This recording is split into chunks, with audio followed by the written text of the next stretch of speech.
अभी तक आपको यूके में नजर आ रही हूँ और बहुत सारे लोगों को इस पे एतराज है, work visa at this point in time हमारे लिए एक बेहतर ऑप्शन है। Moving from UK is on cards.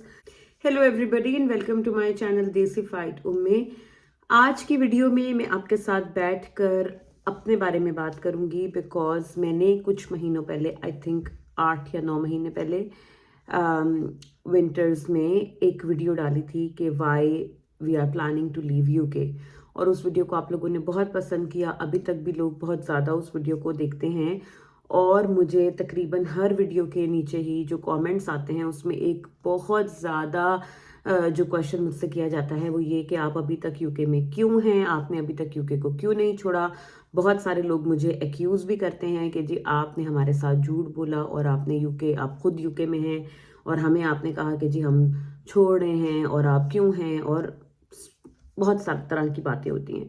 तो मैंने सोचा कि मैं इंडिविजुअली हर एक को आंसर करने के बजाय मैं कोशिश करती हूँ कुछ लोगों को आंसर करूँ, कुछ लोगों को मैं नहीं भी करती, बट ये कि इंडिविजुअली इस चीज़ को आंसर करने के बजाय मैंने सोचा कि एक सिट डाउन वीडियो होनी चाहिए। मैं आपके साथ बैठ के इस चीज़ पे पूरे पे बात करूं और कोशिश करूं कि आप लोगों के जो सवाल हैं, जो क्यूरोसिटी है कि मैं अभी तक यूके में क्यों हूं और मैंने क्यों नहीं छोड़ा यूके, और क्या अब मेरा कोई माइंड सेट चेंज हो गया है या मैं इन फ्यूचर यूके छोड़ दूंगी, तो इस बारे में सारी चीज़ें मैं आपके साथ डिटेल में शेयर करूंगी।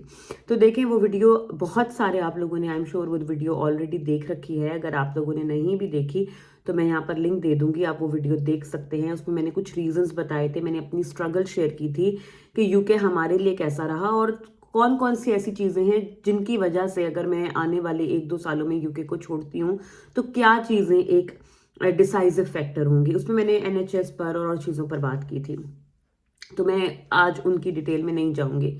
अब आज बात मुझे ये करनी है कि मैं अभी तक यूके में क्यों हूँ। तो सबसे बड़ा जो एतराज़ आता है वो ये कि आपने हमारे साथ झूठ बोला। तो देखिए उस वीडियो में मैंने, अगर आप वो पूरी वीडियो देखेंगे, मैंने कहीं भी ये कोई टाइमलाइन नहीं दिया था कि I am going in next 1 month और 2 मंथ्स। मैंने यही उसमें बात की थी कि when ever in the coming years I will decide about my future, definitely I am going to think about other countries।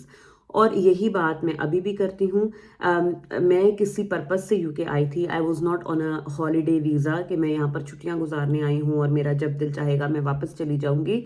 मैं यहाँ पर अपना डॉक्टरेट कर रही हूँ, अपनी पीएचडी कर रही हूँ, ठीक है। और पीएचडी आपको पता है, जिन लोगों को नहीं पता उनके लिए मैं बता देती हूँ कि पीएचडी में आपका कंप्लीशन का कोई सेट टाइमलाइन नहीं होती है। एक रफ टाइमलाइन ज़रूर मौजूद होती है, बट आपका कोई date, designated date of degree नहीं होती, जैसे कि मास्टर्स या बैचलर्स प्रोग्राम्स में होता है कि इस डेट तक आप कोर्सेज पढ़ोगे, इस डेट पे आपके एग्जाम्स होंगे, इस डेट पे आपको डिग्री मिलेगी। तो एवरीथिंग इज प्लान्ड पहले से।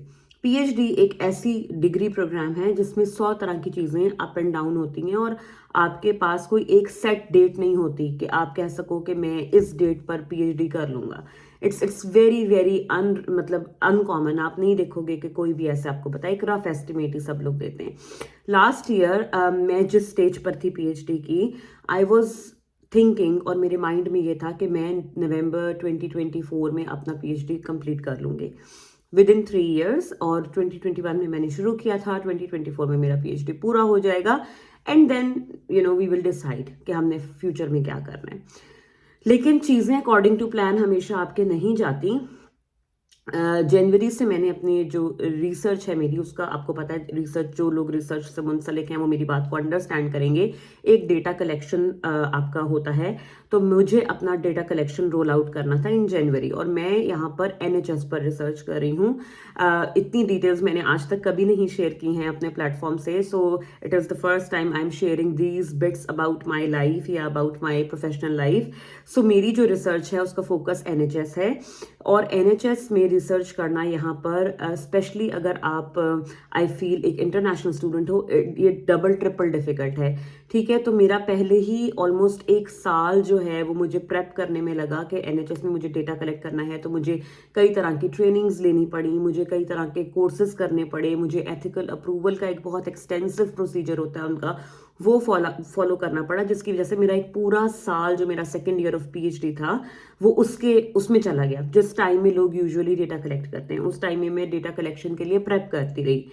और अब जब मुझे फाइनली इस साल डेटा कलेक्ट करना था, तो जब मैंने जनवरी में स्टार्ट किया तो मुझे बहुत ज़्यादा उसमें डिलेस का सामना करना पड़ा। मेरे पास रिस्पॉन्सेज नहीं आ रहे थे। तो इनिशियली जो मेरा एक प्लान था कि मैं 2 महीने में डेटा कलेक्ट कर लूँगी, I am still collecting my data. तो आज की डेट तक भी मेरा जो डेटा कलेक्शन है वो अब बिल्कुल फाइनल स्टेजेस में है, बिल्कुल मैं फाइनलाइज करने वाली हूँ। और अल्हम्दुलिल्लाह काफ़ी सारा डेटा मैंने कलेक्ट कर लिया है। बट 2 महीने की जो चीज़ थी वो जनवरी, सब आप लगा लो अगस्त है, तो मुझे 8 महीने लगे हैं अपना डेटा एक रीजनेबल, अभी भी ये कोई बहुत अच्छा नंबर नहीं है जो मैंने कलेक्ट किया है, बट स्टिल इट्स रीजनेबल। इतना है कि मैं अपना पीएचडी का जो थीसिस है वो मैं इस डेटा के साथ कर सकती हूँ। तो ये कुछ चीज़ें होती हैं जो आपके प्लान के अकॉर्डिंग नहीं जाती, और आप हर चीज़ जो है वो ज़रूरी नहीं है कि आप पत्थर पे लकीर नहीं हो जाती। आप कुछ सोचते हो, अल्लाह ताला ने आपके लिए कुछ प्लान रखा होता है, तो चीज़ें उसके हिसाब से चलती हैं। तो एक तो बहुत मेजर रीज़न जो मैं अभी तक आपको यूके में नज़र आ रही हूँ, और बहुत सारे लोगों को इस पे एतराज़ है कि मैं अभी तक क्यों हूँ यूके में। तो देखिए, मैं जो करने आई हूँ वो किए बगैर तो नहीं जाऊँगी। मैं यहाँ पीएचडी करने आई हूँ, मैं अपना पीएचडी पूरा करके ही कहीं जाऊँगी। तो इसलिए आप लोगों को डिसअपॉइंट करने के लिए बहुत बहुत माजरत, अगर आप लोग सोच रहे थे कि मैं अभी तक यूके से जा चुकी होंगी। मेरा अभी तक पीएचडी पूरा नहीं हुआ, इसकी वजह से मैं स्टिल यूके में हूँ। तो अब मेरा जो पीएचडी है वो नेक्स्ट ईयर कंप्लीट होगा। पीएचडी आइडियली जब आप यूके से करते हो तो आपको 3 इयर्स का कहा जाता है, बट क्योंकि पीएचडी एक प्रोसीजर ही ऐसा है, तो आपके पास मैक्सिमम 5 साल होते हैं टू डू योर पीएचडी। इसीलिए आपको वीज़ा भी जब आप पीएचडी का लगवाते हो तो 4.5-5 साल का आपका वीज़ा लगता है, बिकॉज दे नो कि इसके अंदर चीज़ें बाज दफ़ा सही नहीं होती, बाज दफ़ा आपको कुछ डिलेज आ जाते हैं, 100 तरह का आपके साथ मामला हो सकता है। तो अब मैं अपने ईयर 4 में जो मेरा पीएचडी का होगा नेक्स्ट ईयर इंशाल्लाह, यानी कि मेरा पीएचडी कंप्लीट हो सकेगा। एक तो बहुत बड़ा फैक्टर है ये।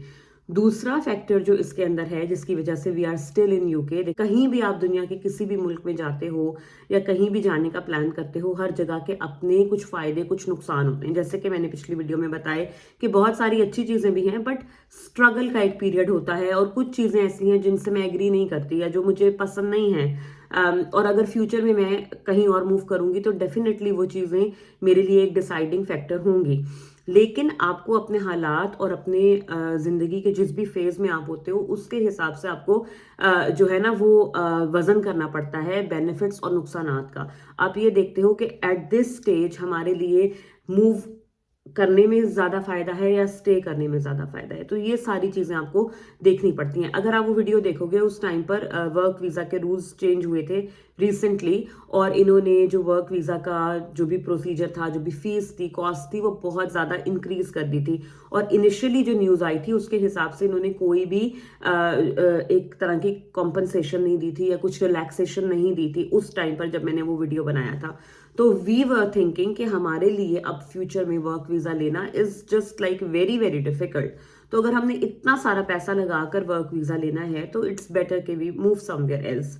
लेकिन फिर क्या हुआ कि कुछ ही हफ्तों में, क्योंकि बहुत ज़्यादा बैकलैश आया था उस पॉलिसी पर, तो गवर्नमेंट ने कुछ महीनों का टाइम दे दिया था कि ऑलरेडी जो लोग यूके में हैं वो इस टाइम तक अगर वर्क वीज़ा ले लेते हैं तो उनको पुरानी फीस पर और पुराना जो पे स्केल है उसके ऊपर ही वो वर्क वीज़ा ले सकेंगे। तो ये एक चीज़ हुई उस दौरान में कि मेरे जो हस्बैंड हैं, he is an accountant, accountancy की वो जॉब करते हैं, तो उनके एम्प्लॉयर ने उनको वर्क वीज़ा ग्रांट कर दिया और स्पॉन्सरशिप दे दी ऑन दी प्रीवियस फी, क्योंकि वो उस वक्त तक ऑफर अवेलेबल थी कि अगर आप, आई थिंक जनवरी तक की थी, कि आप अप्लाई कर लेते हो तो आपको वर्क वीज़ा पुरानी जो सैलरी थ्रेशोल्ड है उसी पर ही मिल जाएगा। तो जब इनके एम्प्लॉयर ने ये ऑप्शन दिया कि I can offer your sponsorship और आप देख लो अगर आपको लेनी है, तो we had to weigh our choices. उस टाइम पर हमें ये डिसाइड करना था कि हमारे लिए इस सिनेरियो में बेस्ट ऑप्शन क्या है, बेस्ट अवेलेबल अपॉर्चुनिटी क्या है।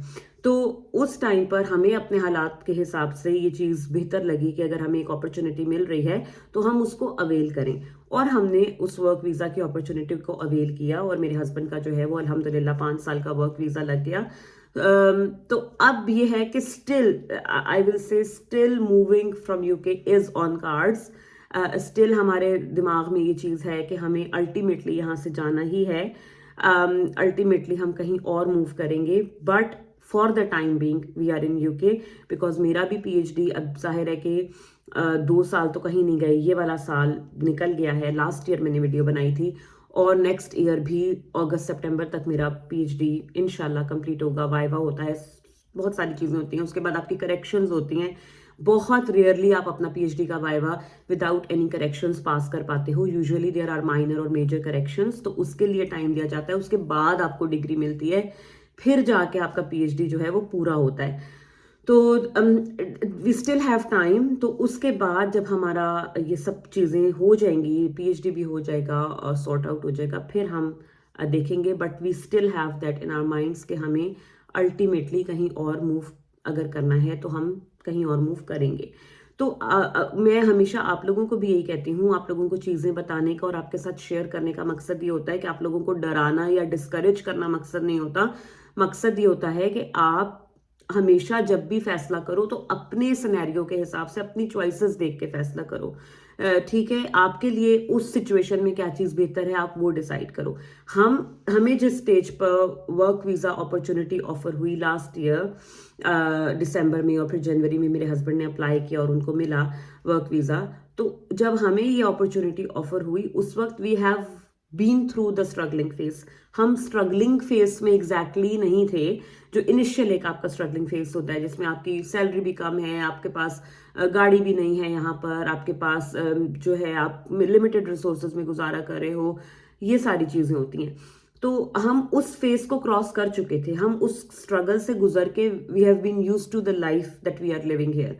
तो ये चीज़ हमें अंदाज़ा था कि अगर हम इस चीज़ को कमिट करते हैं नेक्स्ट 5 ईयर्स के लिए, अगर हम वर्क वीज़ा लेते हैं तो हम किस चीज़ के लिए साइन अप कर रहे हैं। हमें यहाँ की लाइफ का, यहाँ की स्ट्रगल्स का, हर चीज़ का अंदाज़ा था। हमने सोचते समझते एक फैसला किया कि नहीं, अगर हम इस टाइम पे किसी और कंट्री में मूव करेंगे तो हमारा मूव करने पे जितना पैसा लगना है दैट इज़ वन थिंग, लेकिन उसके बाद एक नई कंट्री में जाके नए सिरे से अपनी लाइफ बनाना, दोबारा से आप उसी स्ट्रगलिंग पीरियड में चले जाओगे जो हम यहाँ जब 5 साल पहले आए थे, जब हम यहाँ थे।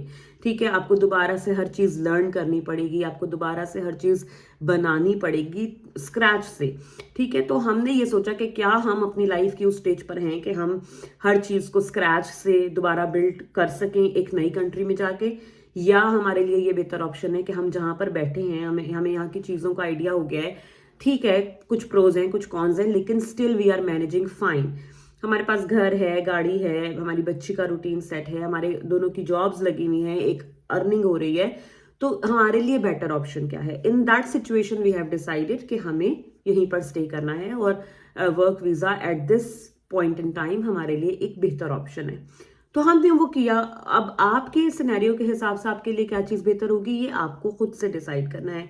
लेकिन मूव अवे करना या यहाँ से यूके से जाना, दैट स्टिल इन प्लान। अभी तक भी हमारे वाइडर जो फ्यूचर प्लान्स हैं उनके अंदर ये चीज़ ज़रूर मौजूद है कि हमने लॉन्गर टर्म में यहाँ पर स्टे नहीं करना, हमने अपनी पूरी ज़िंदगी यहाँ नहीं गुजारनी। हमारे लिए जैसे जिस वक्त अल्लाह ताला ने बेहतर एक कोई ऑप्शन रखा होगा या जिस लाइफ के जिस फेज़ में हमें लगा कि अब हमारे लिए बेहतर है to move, we will definitely move. तो इसलिए अभी तो हम यहीं पर हैं। डिसअपॉइंटमेंट के लिए बहुत बहुत माजरत, लेकिन ये कि अभी कुछ अर्सा हम यहीं पर हैं। मैंने सोचा कि आज मैं सारी चीज़ें आप लोगों के साथ शेयर करूं ताकि जो इतने मुझे सवाल आते हैं, आप क्यों हैं यूके में, क्यों नहीं गई, तो आई होप कि आप लोगों के क्वेश्चंस जो हैं वो आंसर हो गए होंगे आज की वीडियो के बाद। और अगर फिर भी आप लोगों के कोई डाउट्स हो तो ज़रूर मेरे साथ शेयर कीजिएगा। तो अपना बहुत सा ख्याल रखें, दुआ में याद रखें। Make good choices, make wise decisions, and I will see you guys very soon with another video. Bye bye.